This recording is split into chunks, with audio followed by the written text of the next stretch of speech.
Mwaramutse neza mwese.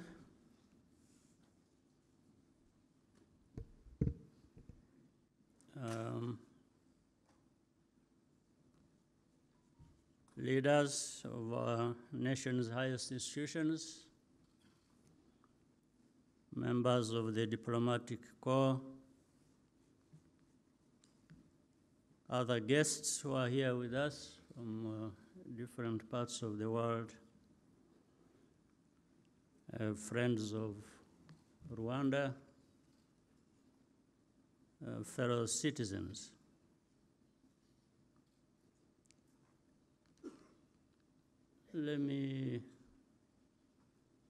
Allow me to make my remarks in a foreign language. I know there will be translation back into our own.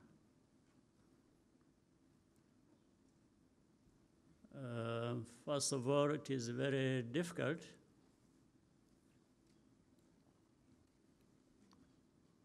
to find what to say after the testimony we had from Eric, because what he told us says it all, following what Minister Bizimana told us in terms of the facts of history and what Eric told us, his personal experiences in all that, makes it hard. But let me say,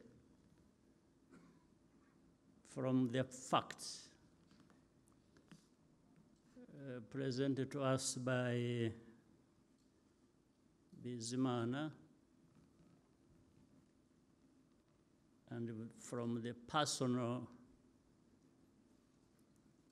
testimony by Eric,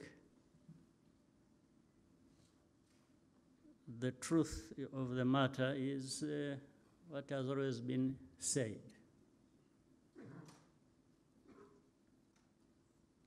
You can run, but can't hide.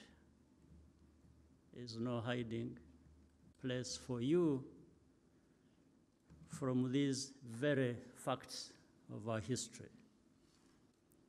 So even those who have their time to say whatever they want to say, they will say it. Maybe they will do many things based on that as well. But the fact is, they cannot find a place to hide.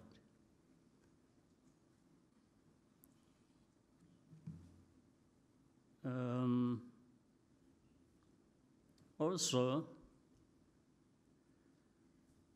someone said that if you ever have to choose between being kind and being right, it's better to choose to be kind, because you will always be right by doing that. So in our history, in that history that Bizimana gave facts about, and from what Eric told us, kindness went completely absent. So this is what we have to deal with on a daily basis. Today, we gather to honor the continued sacrifice of survivors and remember all those we lost during the genocide against the Tutsi, which really means people are just being targeted and killed for who they were. And nobody here or anywhere in this world chooses what to be in that sense. Nobody chose to be what tribe, race, ethnic group. There are many things we choose to be. You can choose your religion, you can choose your, but you don't choose to be the person to be targeted.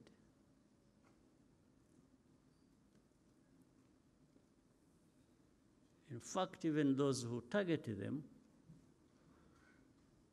have not chosen to belong to that ethnic group or things like that. So it's very clear that the wounds are still deep. But Rwandans, I thank all of you for refusing to be defined by this tragic history. And people have managed to turn the page and move forward from grieving, from crying, and people have decided to live on. And even people have been ready, have been willing to do the most difficult thing, one or the other. They have decided to forgive. Well, but we can't forget. Imagine a person like Eric, with what he went through, being able to find it in himself to forgive. It's amazing. And some of those who try to distort the facts of our history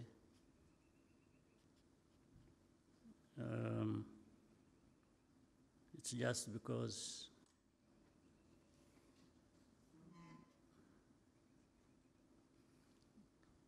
they cannot be ashamed. But we have our lives to live, all of us. And nobody I want to say nobody will ever decide for us how to live our lives. We have strength, incredible strength, coming from this history that informs us, that tells us that you should never, never allow anybody else to dictate to you how you live your life. And that is Rwanda today. We are polite people, we are humble people, we know where we come from, we know who we are, we listen. But at the end of the day, I want to assure you that for as long as some of us are still here, what I'm saying is just what is going to happen, that we shall have to live our lives, live the best way we can, just like other people elsewhere in the world, and they have no right, and we will not even accept that dictating to us how we live our lives can happen.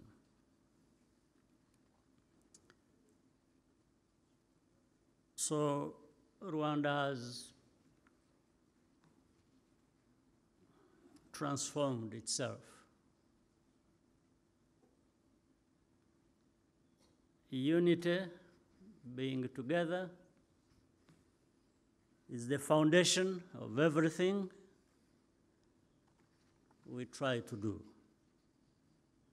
From the beginning, we understood the need to cultivate and preserve a spirit of oneness to give us hope for a better future.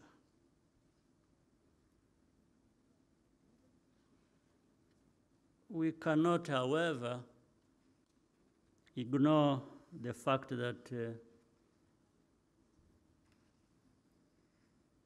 things like violence and hate speech persist not so far away from here.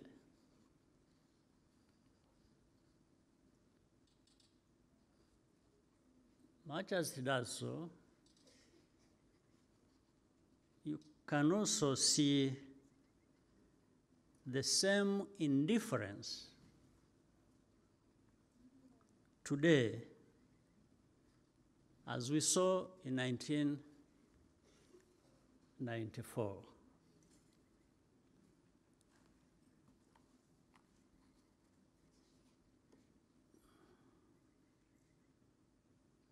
Genocide denial is a dangerous and deliberate attempt to block the truth. We must fight revisionist ideologies because they are easily passed on from generation to generation. We must fight denial because that is how history repeats itself. Rwanda's youth are privileged to have a country to call home, and which embraces everyone, all of them. We need to encourage young Rwandans to learn about our past so that they can lead with historical clarity, but also with a sense of responsibility and accountability. That is the essence of kwibuka twiyubaka.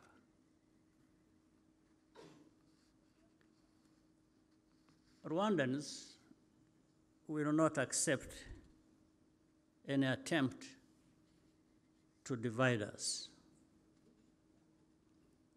We had enough of it, more than enough. That will not succeed again, here, ever.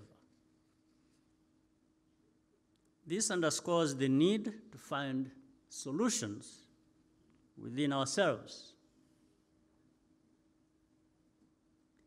no matter how unconventional that may be, and remain in charge of our destiny. Do you remember? At the time of need, when we needed every help we could get, and everybody, the world, turned their back on us. That's part of the historical facts that Bizimana told us. The world turned its back on us. So that is simple. The message is, you are on your own. So we should learn to be on our own. And I think we have learned enough. If people help, we appreciate. If they don't, we don't have to, all of us, perish just because somebody didn't show up to help.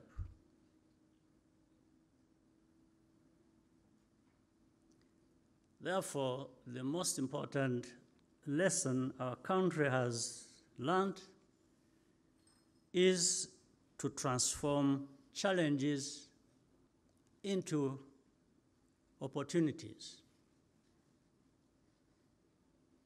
And also use so little to do a lot. There is nothing Rwandans cannot overcome through unity, hard work, and perseverance. We will forever, though, be very grateful to those friends and partners who stood by our side, and some continue to do so in the search for justice, as well as in development. We also thank the friends who continue to accompany us on the journey to durable peace and prosperity. Above all, and as always, I thank my fellow Rwandans for the courage they have shown in overcoming impossible odds and working together to build a new and a better nation for all of us. I thank you very much.